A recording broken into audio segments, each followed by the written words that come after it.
Welcome, comrades and friends. Global Weekly News, serial number 179. First item: Agroecology in Burkina Faso.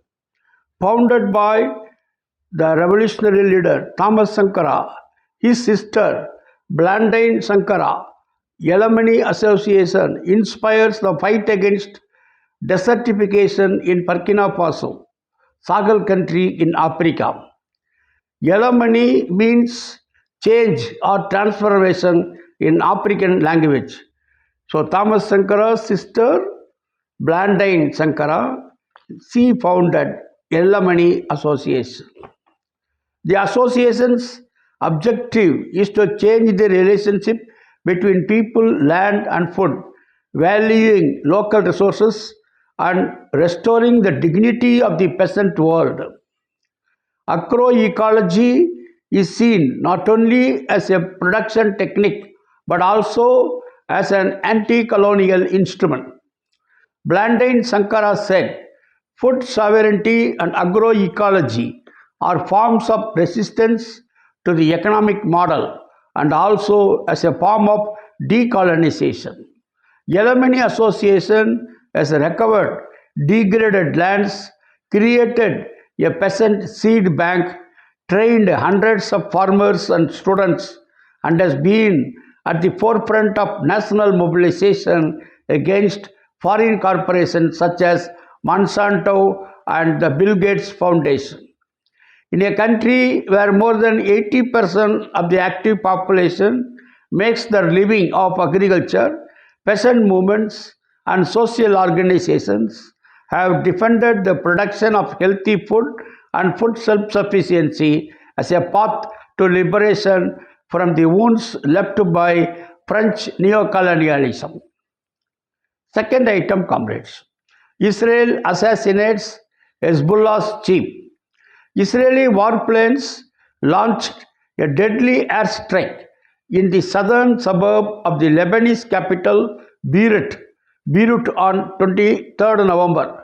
The aerial aggression resulted in the assassination of Hezbollah chief Syed Abu Ali and 4 other members of the Lebanese resistance group.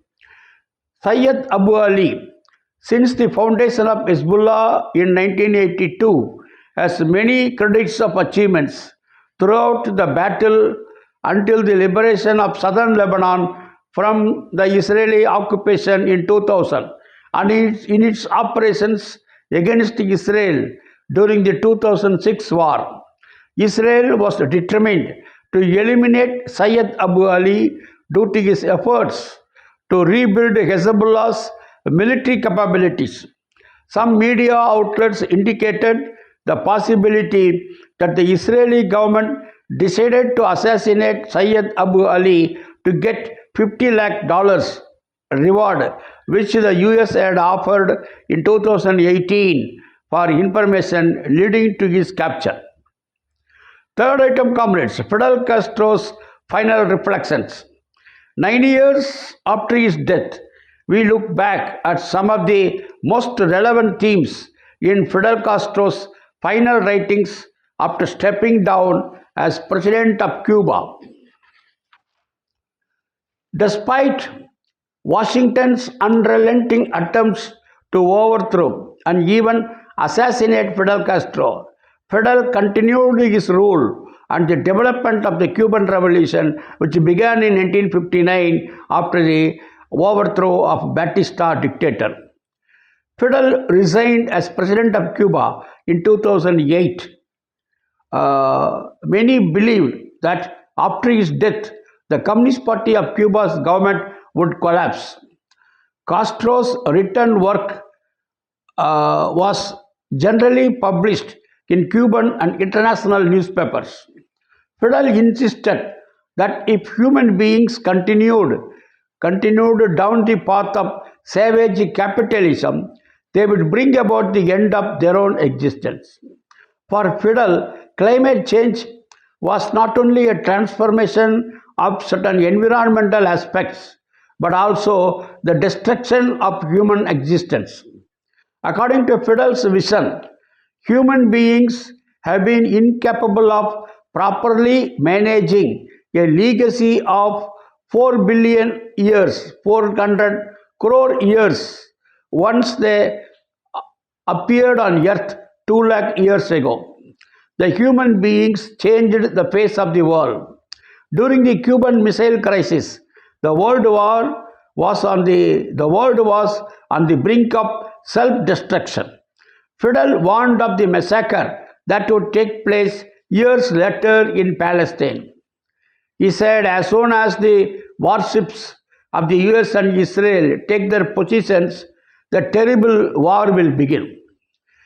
Fidel clearly understood that a large scale war, especially a nuclear war, would not transform the balance of power between social classes. Fidel emphasized that in 2008, 42% of global spending was on military expenses, while 1.5 lakh crore dollars are spent on defense. The number of hungry people in the world reached 100 crore. This strategy was executed by great powers under the pretext of defense cooperation to impose economic programs and projects that further dispossess the third world countries. Thus, he openly criticized Obama's foreign policy for Latin America as a ploy to control the Amazon. Fidel announced, if robots in the hands of transnational corporations can replace imperial soldiers in wars of conquest, they can flood it with robots that displace millions of workers. Fidel Castro's final text always called for organization. We not giving up the strength of will for continuing to think and work toward another future. Fidel Castro's final text always called for organization, for not giving up the strength of will, for continuing to think and work toward another future, as one that future is not at the mercy of the decisions of a few. Fourth item, comrades. Group 20 pledges to fight global inequality. The first ever G20 summit on the African continent concluded on 23rd November on a note of shared responsibilities to deal with global inequality and growing debt crisis among the poor and developing countries. The summit declaration adopted also talks about renewed push to fulfill the Paris Climate Accords and reforms in the United Nations to make it more democratic, efficient, and reflective of the changing global order. The two-day summit was attended by the 19 heads of states from the world's leading economies as well as the heads of the European Union and the African Union. America was absent. The UN Secretary General Antonio Guterres also participated in the summit. The summit was presided over by South African President Cyril Ramaphosa. The theme of the summit was solidarity, equality, and sustainability. US President Trump boycotted the summit after accusing South Africa of discriminating against its white minority population. The allegations which were made during Ramaphosa's visit to US in May have been strongly rejected by the South African government.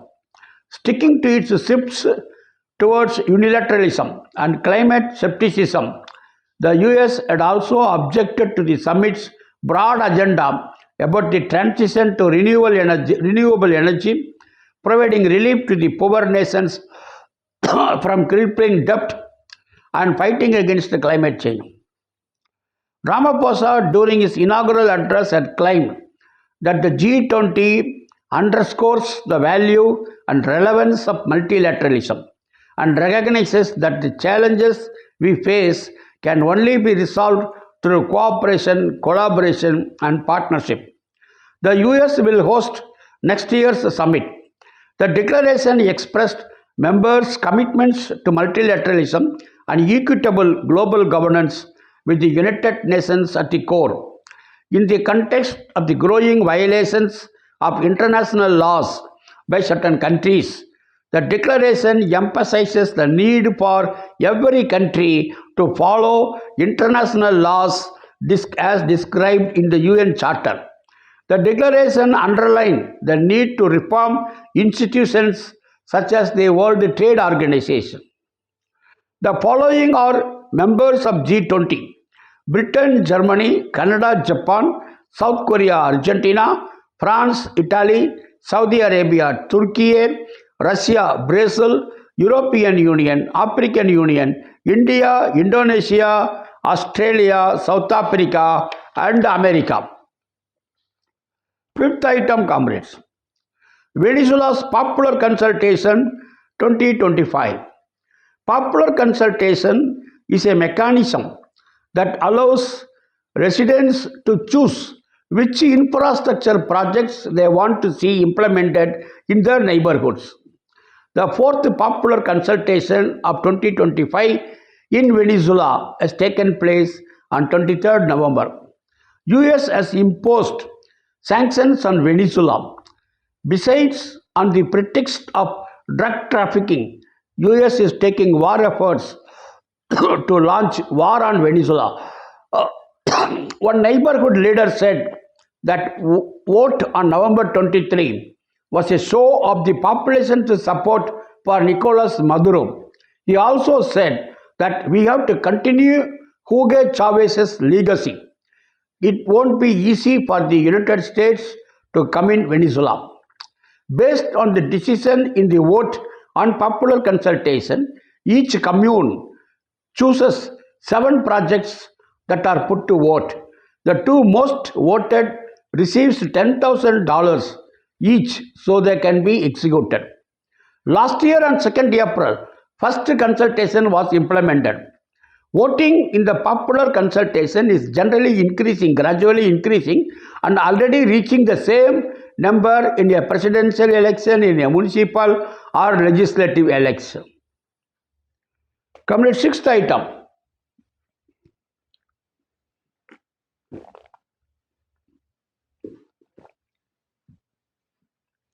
On the road, cross-country journey by Niger's president. Amidst the Western portrayal of Niger as a failed state, reeling under attacks by terrorists after expelling the French troops, President Siani traveled on road in an unprecedented journey across Niger's 7 regions, an act of defiance as well as reassurance. Hundreds of thousands of people took to the streets across Niger between November 8 and November 20 to greet their president, who was on a trip to 7 regions by road in a 12-day-long journey. The last time a president traveled to all 7 regions by road was in 1980s, when Colonel Seini Kaunche used to pay annual visits after harvest. Since then, presidents have only traveled by air to the capitals of different regions for campaigning ahead of elections. Stopping at every village en route, President Siani met the traditional chiefs, women's organizations, farmers, and civil society groups. Siani's journey came amidst a proxy war allegedly waged by France using terror groups to destabilize the country after French troops were expelled. Niger's partners in the alliance of Sahel states, namely its neighbors Mali and Burkina Faso, which had also expelled French troops, have also accused France of fielding terror groups to destabilize former colonies, asserting sovereignty. 7th item, comrades. Protests continue as court prepares to review Palestine action ban. More than 2,350 people have been arrested since the British government banned the Direct Action Group, Palestine Action in July of this year. Since the ban in July, people across the country have mobilized against the government's repression of Palestine solidarity, intensifying their activities ahead of a legal review of the ban scheduled to begin on 26th November. Between November 18 and 29, sign-holding protests are expected in 18 locations across Britain. The sign is, I oppose genocide, I support Palestine Action. Palestine Action is a pro-Palestine group. Pro-Palestine forum. 8th item, comrades. Belgian workers reject austerity in 3-day strike. Workers across Belgium are wrapping up a 3-day strike wave opposing the government's austerity plans, including salary freezes. November 26 marks the final day of a nationwide wave of strikes and protests against the anti-social policies of Belgium's government. Workers in transport and public services, joined by thousands across sectors, remain outraged by Prime Minister's agenda, which includes attacks on pensions, wages, and public services, all the while increasing spending on militarization. Taxes on gas and fuel are also raised. In October, around 140,000 people marched in Brussels to oppose government's plans. On 24th November, the government agreed on its 2026 budget, freezing indexation for a large portion of employees and pensioners, placing their livelihoods further at risk. More than 10 lakh workers and roughly 8 lakh pensioners will be affected. The plan benefits only employers and shareholders, who will be able to keep an estimated 80 crore euros next year simply by not increasing wages. The government has decided to purchase 11 additional F-35 fighter jets. Trade unions and workers are demanding a radically different approach, taxing the rich, including technological giants, and review of wasteful subsidies to corporations. 9th item, comrades. November 25, International Day for the Elimination of Violence Against Women. Since 1981, women's rights activists, especially in Latin America, have observed November 25 as a day against violence against the women and girls. Activists mark the date to remember the Mirabal sisters, activists from the Dominican Republic who fought against the dictatorship and were brutally murdered in 1960 by order of the dictator. Today, they are considered national heroines of the Dominican Republic and popular feminist resistance idols. On 25th November 1960, Patria Minerva and Maria Teresa Mirabal, along with their driver, were stopped by henchmen of the dictatorship and beaten to death. Then their bodies were put in the jeep they were driving and ran off a mountain to make it seem like an accident. Patria Mirabal declared, "We cannot allow our children to grow up in this corrupt and tyrannical regime. We have to fight against it, and I am willing to give up everything, even if my life if necessary." On 7th February 2000, the UN General Assembly adopted a resolution that finally upheld the popular roar and officially designated 25th November as the International Day for the Elimination of Violence Against Women. Lastly, comrades, 10th item, Europe determined to keep Ukraine war going. Donald Trump proposed a 28-point document, a draft peace plan for Ukraine, which is more favorable to Russia. Both European Union governments and Ukraine's Prime Minister Zelensky condemned the proposal. Proposal concedes too much to Russia. Long requested assurances that Ukraine will not join NATO, recognition of territories currently held by Russian forces, and a cap on Ukraine's military at 6 lakh troops. Ukraine Ukraine descends even deepest into military, economic, political, social, and international crisis. A Gallup poll from July 2025 showed nearly 70% of respondents favoring a negotiated settlement rather than fighting until victory, a near complete reversal of opinions in 2022. Thank you, comrades. Lal Salam. See you next week.